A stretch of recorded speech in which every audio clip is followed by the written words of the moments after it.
এখন সময়টা ইংরেজির আগস্ট মাস, বা বলা যেতে পারে বাংলার ভাদ্র মাসের শেষের দিক। তাড়াহুড়ো করে তৎকাল টিকিট কেটেই আমরা বেরিয়ে পড়লাম গৌহাটির দিকে, অর্থাৎ মা কামাখ্যা দর্শনে। আর কালকে রাত্রির 9টার সময় আমাদের জার্নি শুরু হয়েছে।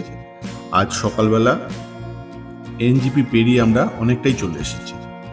সদ্য বর্ষা যাওয়ায়, অর্থাৎ এখনো প্রায় বর্ষার ওয়েদার আছে, তাই চারিদিকে পুরো সবুজ।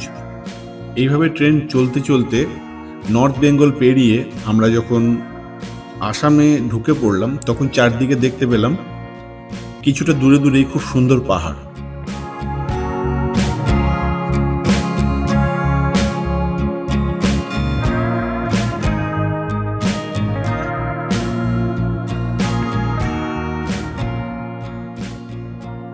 রাস্তায় এক জায়গায় মালগাড়ি লাইনচ্যুত হয়ে যাওয়ায় আমাদের যেতে কিছুটা দেরি হলো, যেটা আমাদের দুপুরবেলার মধ্যে গৌহাটি পৌঁছে যাওয়ার কথা, সেটা দুপুর পেরিয়ে প্রায় বিকাল হয়ে যাবে।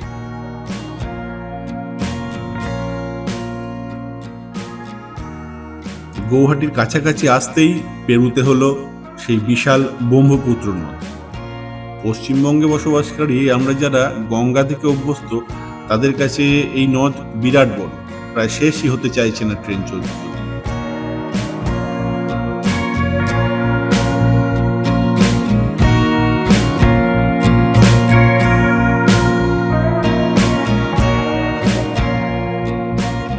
অবশেষে আমরা এসে পৌঁছালাম আমাদের গন্তব্যে, অর্থাৎ আমরা গৌহাটি এলেও আমরা নামলাম কামাখ্যা জংশনে। কারণ এখান থেকে আমরা যেখানে থাকবো, এই প্রসঙ্গে বলে নেওয়া হলো, আমরা এখানে আমাদের এক রিলেটিভ বাড়িতে থাকবো এবং থেকে দেবো, তো সেখানকার ডিস্টেন্স কম। তাই কামাখ্যা জংশনে নেমে আমরা একটা অটো ভাড়া করে নিয়ে আমাদের বাড়ির দিকে চললাম। আমরা যে জায়গায় থাকবো সেখানকার নাম মির্জাপুর। এটা মা কামাখ্যা মন্দির থেকে গৌহাটি যতটা দূরত্ব, অপোজিট দিকে ঠিক ততটা দূরেই বলা যেতে পারে এর পাশের টাউন। এখানকার রাস্তাঘাট বেশ সুন্দর। দেখতে দেখতেই আমরা আমাদের গন্তব্যে পৌঁছে গেলাম। আমরা রাতেই একজন গাড়ির সঙ্গে, অর্থাৎ একজন প্রাইভেট কার ড্রাইভারের সঙ্গে কথাবার্তা বলে এখানে ট্যুর প্ল্যানটা সাজিয়ে নিলাম। যেটা হচ্ছে, প্রথম দিন সকালবেলা বেরিয়ে আমরা কামাখ্যা মন্দিরের দিকে রওনা হলাম এবং কামাখ্যা মন্দিরে পুজো দিয়ে সেখানের মন্দির পরিসর ঘুরে তারপর আমরা এখানকার আর যে দর্শনীয় জায়গাগুলো আছে সেগুলো দেখব। সাধারণত এখানে যারা অন্যান্য ট্যুর করতে করতে আসে, তারা মা কামাখ্যার মন্দির এবং তার সঙ্গে মায়ের ভৈরব উমানন্দ মন্দির দেখেই চলে যায়। কিন্তু এখানে গৌহাটিতে এছাড়াও বহু মন্দির আছে। এক প্রকার মন্দির নগরী বলা যেতে পারে গৌহাটিকে। তার মধ্যে থেকেই বেছে বেছে বেশ কিছু বিখ্যাত জায়গা গৌহাটির আশপাশ আমরা আজকে সারাদিন ঘুরবো এবং সেগুলো দেখব। যদিও একটা ভিডিওতে সব দেখানো সম্ভব নয়, পরের পর্বগুলোতে সব মন্দিরগুলোর ভিডিওই থাকবে। গৌহাটি ও তার আশেপাশের টাউনগুলোর প্রত্যেকটাই খুব জমজমাট, রাস্তাঘাট খুব সুন্দর এবং টাউনের দুপাশে ছোট বড় প্রচুর পাহাড়। সেগুলো দেখতে দেখতেই আমরা উপস্থিত হলাম একদম নীল পর্বতের দোরগোড়ায় এবং সেখান থেকে আমরা পাহাড়ের দিকে রাস্তায় ওঠা শুরু করলাম। পাহাড়ের রাস্তা যেমন হয়, আঁকা বাঁকা পাহাড় কেটে রাস্তা, সেই রাস্তায় ঘোরপাক খেতে খেতে আমরা পাহাড়ের উপরে উঠছি এবং পরিষ্কার বুঝতে পারলাম যতটা উপরে উঠছি তত শীত, অর্থাৎ টেম্পারেচারটা নিচের তুলনায় অপেক্ষাকৃত কম। এইভাবে চলতে চলতে আমরা এসে উপস্থিত একদম মন্দির যাওয়ার যে রাস্তা, সেই রাস্তার সামনে, যেখানে আর কি গাড়ি পার্কিং এর ব্যবস্থা, সেইখানে।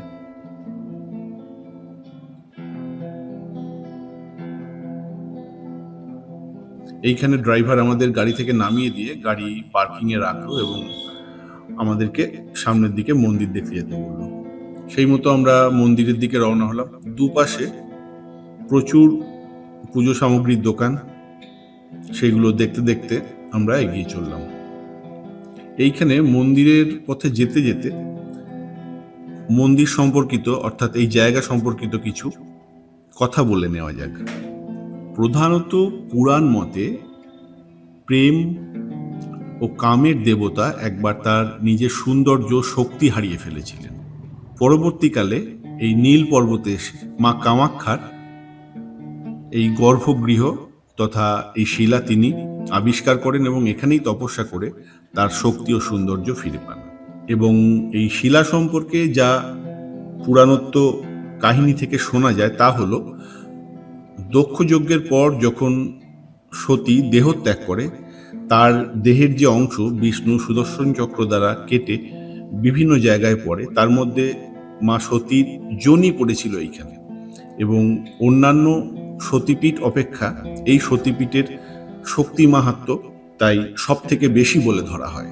মন্দিরের চারপাশ দেখতে দেখতে একথা বলে নেওয়া উচিত যে এখানে 10 মহাবিদ্যা তথা যথাক্রমে মহাকালী, তারা, ষোড়শী, ললিতা, ত্রিপুরা সুন্দরী, ভুবনেশ্বরী, জগদ্ধাত্রী, কামাখ্যা, শৈলপুত্রী, ব্রহ্মচারিণী, মঙ্গলচণ্ডী, কুষ্মাণ্ডা, মহাগৌরী, চামুণ্ডা, কৌশিকী, দক্ষায়ণী সতী, চন্দ্রঘণ্টা, স্কন্দমাতা, কালরাত্রি, কাত্যায়নী, সিদ্ধিদাত্রী, শঙ্করী, হৈমবতী, শীতলা, সংকটনাশিনী, বনচণ্ডী ও দেবী দুর্গা, তার সঙ্গে মহাভৈরবী, ধূমাবতী, ছিন্নমস্তা, বগলামুখী, মাতঙ্গী ও দেবী কমলার মিলিয়ে মোট 30টি মন্দির রয়েছে। এর মধ্যে এখানকার ত্রিপুরা সুন্দরী মন্দির ও মাতঙ্গী মন্দির ও কমলা মন্দির প্রধান। তাছাড়া অন্য দেবীগুলোর পৃথক পৃথক মন্দির আছে।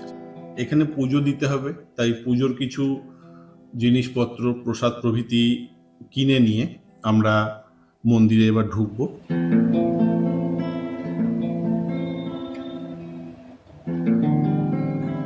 এটা মন্দিরের পূর্ব দিকের দরজা। এই দরজার মাথায় দুটো কুকুর জাতীয় কিছু রয়েছে দেখলাম।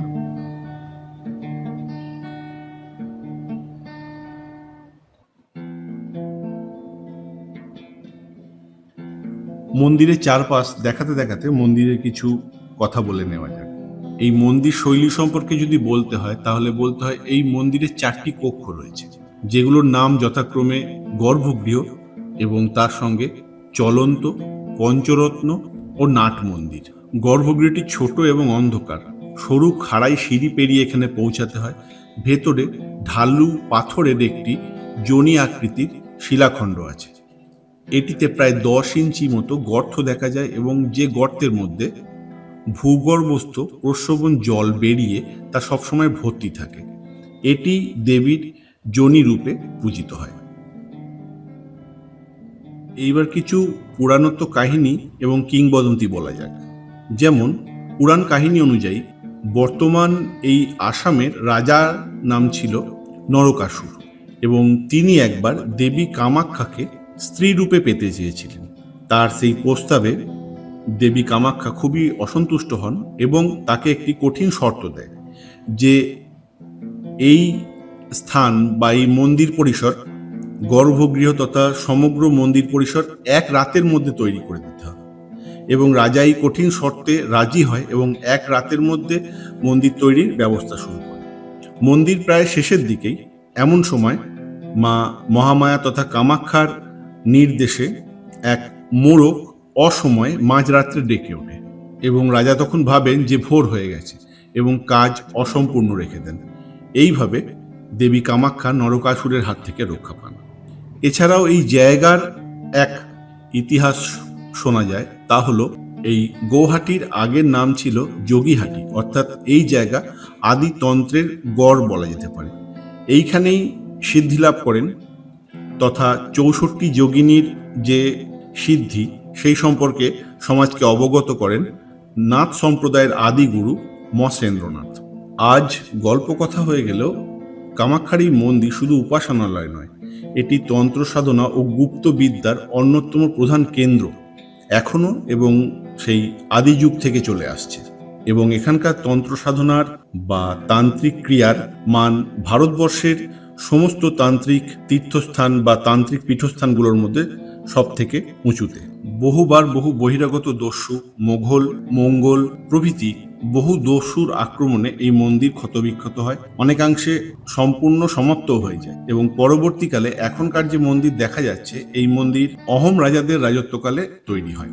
খ্রিস্টীয় 2য় শতাব্দীর মাঝামাঝি সময়ে মন্দিরটি ধ্বংসপ্রাপ্ত হয়ে গেলে 1565 সালে নাগাদ কোচ রাজা চিল রায় মধ্যযুগীয় মন্দিরের স্থাপত্যশৈলী অনুসারে এই মন্দির পুনর্নির্মাণ করে দেয়। এখন যে মৌচাকের আকারের চূড়াটি দেখা যায় তা নিম্ন আসামের মন্দির স্থাপত্যের একটা অন্যতম বৈশিষ্ট্য। ইতিহাসবিদদের মতে এই মন্দিরের যারা আদি সেবায়িত বা এই দেবীর যারা আদি পূজারী, তারা কিরাত জাতি সম্পন্ন ছিল। এখানে গর্ভগৃহে ঢোকার জন্য বা প্রধান মন্দিরে পুজো দেওয়ার জন্য অনলাইন এবং এখানে টিকিটের মাধ্যমেও এক বিরাট লাইন আছে। তাছাড়াও একটা নির্দিষ্ট সময়ে মন্দির খুলবে, তখন মন্দির দর্শনের একটা সাধারণ লাইনও দেখতে পেলাম। প্রাচীনকালে কামাখ্যা ছিল খাসি উপজাতির বলিদানের জায়গা, অর্থাৎ এখানকার যে পুজো পদ্ধতি ছিল তার প্রমুখ একটি উপাদান ছিল বলিদান। যোগিনীতন্ত্র অনুসারে এই যোগিনী পীঠের ধর্মের উৎস কিরাত জাতিদের ধর্ম। গারো উপজাতির মানুষরা এখানে শূকর বলি দিত বলেও শোনা যায়, এবং পরবর্তীকালে বাইরে থেকে আসা ব্রাহ্মণদের আচার অনুষ্ঠান এখানে মিলিত হয়ে এখানে দক্ষিণাচার এবং বামাচার দুই উপাচারেই পুজো বা সাধনা করা হয় বলে জানতে পারলাম। তন্ত্রের গড় এই কামাখ্যায় চারপাশ দেখতে দেখতে যে ভয়াল বা আধ্যাত্মিক অনুভূতি হয়, সেই অনুভূতির মধ্যে একটা কথা বলা বাঞ্ছনীয় যে এই দেবীর আগের নাম ছিল কামাক্ষী, এবং কালিকাতন্ত্র অনুসারে এই দেবী মহাশক্তিরই অংশ। প্রতি বছর আষাঢ় মাসের অম্বুবাচীতে এখানে প্রধান পুজো অনুষ্ঠিত হয়। সেই কদিন মন্দির বন্ধ থাকে এবং শোনা যায় মন্দিরের যে যোনি প্রস্তরটি তা রজস্বলা হয়, এবং সেই সময় নাকি এই ব্রহ্মপুত্র নদীর জলও রক্তবর্ণ ধারণ করে, এবং সেই কাপড় ঠাকুরের আশীর্বাদ রূপে বা ঈশ্বরের আশীর্বাদ রূপে মানুষ ধারণ করে। এছাড়াও এখানে মনসা পুজো খুব ধুমধাম করে হয়, এবং দুর্গাপুজোর দিন কটাকে এখানের অন্যতম আর একটা প্রধান অনুষ্ঠান বলা যায়। মন্দিরের গর্ভগৃহের ভেতর ঢুকে ঠাকুর দর্শন আমরা করেছি, কিন্তু তার ছবি দেখাতে পারলাম না। সামনেই রয়েছে মায়ের সেই অলৌকিক কুণ্ড। লোকাল সূত্র থেকে শুনলাম এই কুণ্ডের ভেতরে এক শিবলিঙ্গ আছে, যা বছরে একদিন কুণ্ডের জল শুকিয়ে সেই শিবলিঙ্গ পুজো করা হয়।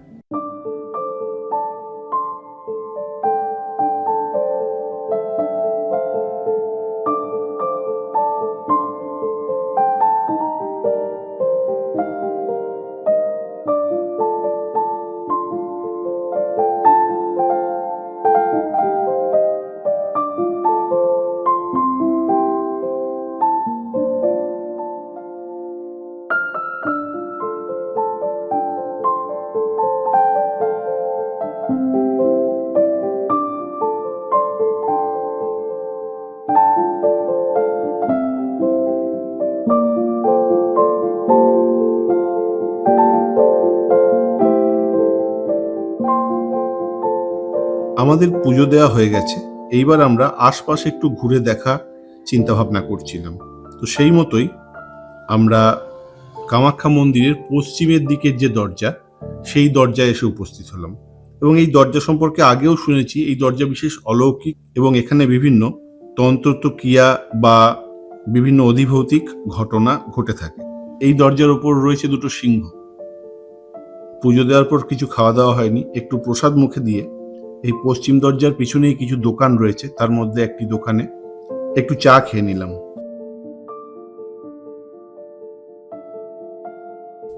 এইবার আমরা একটু ভুল খবর পেয়ে আমরা মন্দিরের পিছনে যে জঙ্গল আছে, সেই জঙ্গল বিশেষত তান্ত্রিক ক্রিয়াকলাপের জায়গা, যেখানে সাধারণ মানুষ, এখানকার লোকাল অধিবাসী সারা সাধারণ মানুষ বিশেষ যায় না। অম্বুবাচীর সময় হয়তো অনেকে যায়, দলবদ্ধভাবে যায়। সেই জঙ্গলের দিকে একটু ভুল খবর পেয়ে আমরা এক ভুল মন্দিরের সন্ধানে ঘুরতে ঘুরতে সেই জঙ্গলে গিয়ে প্রবেশ করলাম। যাওয়ার পথে রাস্তায় বেশ কিছু শিলাখণ্ড, বিভিন্ন মন্দির, মনসা মন্দির, আরও বিভিন্ন মন্দির যেগুলো সিঁদুর মাখানো পাথর রয়েছে, এই ধরনের একটা আধ্যাত্মিক পরিবেশের মধ্যে দিয়ে, যেখানে লোকাল মানুষের বাড়িও রয়েছে, তার পাশ দিয়ে দিয়ে পাহাড়ি রাস্তায় ওই জঙ্গলের দিকে চললাম।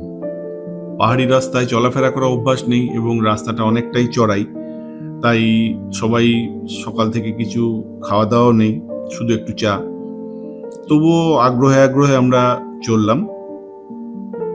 লোকাল লোককে মাঝে মধ্যে জিজ্ঞাসা করছিলাম, তারাও কিন্তু ওই দিক দিয়ে বলে দিচ্ছিল, এবং যত ভেতর দিকে যাচ্ছি তত রাস্তা খারাপ হয়ে যাচ্ছে আস্তে আস্তে, মাটি সিমেন্ট নেই এবং লোকজনও হালকা। সেরকম হতে হতে একটা জায়গায় এসে পৌঁছালাম যেখানে তারপরে আর কোনো লোকের বাড়ি নেই। একটা বড় গরুর গোয়াল, সেখানে প্রচুর গরু রয়েছে এবং এখানকার একটা অদ্ভুত জিনিস আমি লক্ষ্য করছিলাম। পরবর্তীকালে খোঁজ নিয়ে জানতে পারলাম যে এই জঙ্গলটা হচ্ছে তন্ত্র সাধনা করার জায়গা। এখানে সাধারণত সাধারণ মানুষ কেউ যায় না বিভিন্ন ভয় ভীতির কারণে। এখানে জঙ্গলের মধ্যে কোনো পোকা মাকড় পাখি কোনো কিছুর আওয়াজ নেই। ইভেন যে গোয়ালটার পাশে দাঁড়ালাম সেই গোয়ালে গরুগুলোরও কোনো ডাকাডাকির কোনো আওয়াজ নেই। একটা অদ্ভুত পরিবেশ, সাধনা করার উপযুক্ত জায়গা। তবে কিসের মোহই জানি না আমরা এই জঙ্গলটার মধ্যে দিয়ে চলে যাচ্ছিলাম এবং যেতে যেতে একটা টাইম পর কিছু লোকের দেখা পেলাম। তারা এই জঙ্গল সম্পর্কে কিছু ভীতি আমাদেরকে বলল যে এখানে এই সময় যায় না, এখানে এই সময় বড় বড় সাপ, ইভেন কিছু কিছু লোক এখানে বাঘও দেখেছে। যদিও এই জঙ্গলের সব থেকে বেশি ভয় হচ্ছে আধ্যাত্মিক ভীতি, যেমন বিভিন্ন জাদুটোনা প্রভৃতি তন্ত্র বা তন্ত্রত্ব যে ভয়গুলো মানুষের মধ্যে কাজ করে সেইগুলো উপেক্ষা করেও আমরা যতদূর শরীরে পারলো আমরা যাওয়ার চেষ্টা করলাম। তবে জঙ্গলে ঘাস এবং গাছপালার যা কন্ডিশন তা দেখে পরিষ্কার বোঝা যাচ্ছিল যে এখানে সত্যি কথা বলতে যারা তপস্যা করে তারা বা সাধু সন্ন্যাসী বাদ দিয়ে সাধারণ মানুষের চলাফেরার রাস্তা নেই। রাস্তা থাকলে এরকম ঘাস বা জঙ্গলে পরিপূর্ণ হয়ে যায় না এবং খুবই রিস্কের মধ্যে দিয়ে আমরা যাচ্ছিলাম। কিছু জায়গা আছে যেখানে গিয়ে তো প্রায় রাস্তা শেষ হওয়ার পর হয়তো একটু সরু একটুখানি জায়গা, তার উপর দিয়েই কোনো রকম লাফিয়ে সেই জায়গাটা পার হতে হচ্ছে। ওখান থেকে নিত্য যাতায়াত করে এরকম রাস্তা নয় এবং প্রচণ্ড চড়াই উতরাই এবং তার সঙ্গে কোনো হাওয়া চলাচলের কোনো ব্যবস্থা নেই। অর্থাৎ মানে জায়গাটা পুরো গুমোট, কোনো সাউন্ড নেই এবং প্রচণ্ড গরম। এইভাবে যেতে যেতে এক জায়গায় আমার সঙ্গে যারা ছিল আমার বাড়ির লোক তারা এক জায়গায় দাঁড়িয়ে গেল। আমার তখনও আগ্রহ শেষ হয়নি এবং সেই মতো আমি আরও নিচে উপরে নেমে রাস্তা চলতে থাকলাম। তবে রাস্তা চলতে চলতে এখানে এক মন্দিরের সন্ধানে যে আমরা যাচ্ছিলাম, কেউ বলছিল বৈষ্ণোদেবী, তবে পরে জানতে পারলাম এটা বনচণ্ডী বা বনকালী। এখানে বিভিন্ন বলি এবং তন্ত্রত্ব ক্রিয়া হয়। তো সেই রাস্তায় যাওয়ার পথে বিশ্বাস নিজের নিজের ব্যাপার, আমার ব্যক্তিগত কিছু আধ্যাত্মিক এবং অধিভৌতিক ঘটনা আমার সঙ্গে ঘটে। তখন আমি একাই ছিলাম এই রাস্তাতে এবং আকস্মিক যে প্রচণ্ড এনার্জি নিয়ে আমি যাচ্ছিলাম, আকস্মিক আমি পুরোপুরি শক্তিহীন হয়ে পড়ি বলা যেতে পারে। প্রচণ্ড হাঁপিয়ে যাই এবং আর যাওয়ার ক্ষমতা থাকে না। এবং তারপর লোকাল লোকের মুখ থেকে যা শুনলাম সেই মতো ম্যাক্সিমামই চলে গেছিলাম, হয়তো আর কিছুটা জায়গা বাকি ছিল। সেই অবস্থায় আমি আর সেই গুহা বা মন্দির অবধি পৌঁছাতে পারি না এবং সেখান থেকেই ব্যাক করি। তবে আমরা প্রকৃতপক্ষে এই ধরনের অধিভৌতিক কিছু দেখব বা এরম কোনো আশা নিয়ে এখানে আসিনি, কারণ কিছু প্রাকৃতিক জায়গা, কিছু তপস্থলী বা তপস্যার জায়গা আছে যে জায়গাগুলোকে সেখানকার মতো ছেড়ে দেওয়াটাই ভালো। সব জায়গায় লোক গিয়ে সেখানে একটা ক্যাওস, একটা রিলস বানানো ইত্যাদি পরিবেশ, যেটা ধর্মীয় আচার অনুষ্ঠানের বা ধর্মীয় ক্রিয়ার ক্ষেত্রে ঠিক নয়। এবং আমরাও একজনের প্রতিবেদন দেখে এইখানে এসেছিলাম এবং প্রতিবেদনটা পুরোপুরি এক প্রকার ভুল ছিল। সে শুধু ওই মন্দির এবং মন্দিরের পশ্চিম দরজা দিয়ে গিয়ে একটা এরকম মন্দির দেখা যাবে এই দিয়ে একটা রিলস বানিয়েছিল, সেটা দেখে আমরা ওইদিকে গিয়েছিলাম। কিন্তু প্রকৃতপক্ষে এখানে রাস্তা যেরকম বিপদসংকুল এবং যতটা পরিশ্রমের, বয়স্ক মানুষ নিয়ে তো নয়, বাচ্চা নিয়েও নয়, এবং এখানকার লোকাল লোকের সাপোর্ট ছাড়া বা অনেক লোকজন যাতায়াত ছাড়া এই রাস্তা দিয়ে চলাফেরা করা একেবারেই সেফ নয়। পুরোপুরি জঙ্গল এবং মানুষ চলাচল করতে পারে না এরকম জঙ্গল। এরম জায়গায় যদি কারোর কোনো বিপদ হয়ে যায় তো বাঁচাবার বা রেস্কিউয়ের কোনো ব্যবস্থা এখানে কিন্তু নেই। সে মতো মন্দির পরিসর দর্শন করুন এবং মন্দিরে নিজের মনস্কামনা বলুন। তাছাড়া অভিজ্ঞ ব্যক্তি ছাড়া এইসব জায়গায় আসা একেবারেই উচিত নয়। যাই হোক, বনকালী বা বৈষ্ণোদেবী যেটা একটা মন্দির বা গুহার কথা শুনেছিলাম তার তো দর্শন হলো না বা করতে পারলাম না। পরবর্তীকালে কখনো লোকজন থাকলে আবার যদি মা টানে আবার যদি আসার ব্যবস্থা হয়, তখন ঠাকুর চাইলে দর্শন হবে। যাই হোক, এবার আবার মন্দিরের সামনের দরজা দিয়ে আমরা বেরিয়ে চলে আসছি এবং আগেই বলেছিলাম যে এখানে আরও 30টি দেবীর মন্দির আছে, যেগুলো প্রধান মন্দির নয়, তবুও আছে। তার মধ্যেই একটা মা বগলামুখীর মন্দির দেখতে আমরা চললাম।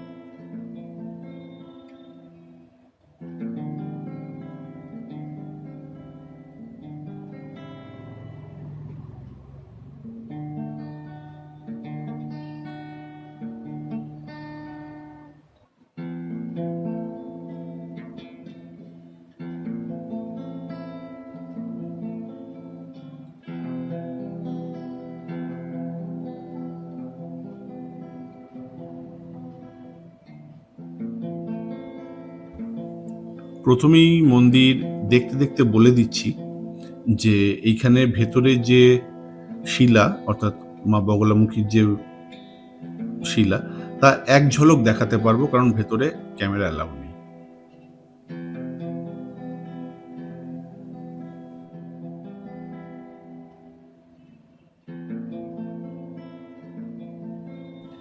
এই পর্যন্ত ছিল গৌহাটির চারপাশ মা কামাখ্যা দর্শনের প্রথম পর্ব, যেখানে আমরা কামাখ্যা মন্দিরের এক অলৌকিক জঙ্গল এবং তার সঙ্গে মন্দির পরিসর দর্শন করলাম। আমাদের পরবর্তী পর্বে থাকবে মা কামাখ্যার ভৈরব, যা নদীর মধ্যে একটি দ্বীপে অবস্থিত, সেই ভৈরব দর্শন এবং আরও একাধিক মন্দির। তাই এই ধরনের ভ্রমণে আমাদের সফর সঙ্গী হতে আমাদের সঙ্গে থাকুন। আমাদের চ্যানেল সাবস্ক্রাইব না করা থাকলে সাবস্ক্রাইব করে নিয়ে পাশে থাকুন এবং এই প্রতিবেদন যদি ভালো লাগে তাহলে একটা লাইক দিতে ভুলবেন না। ধন্যবাদ।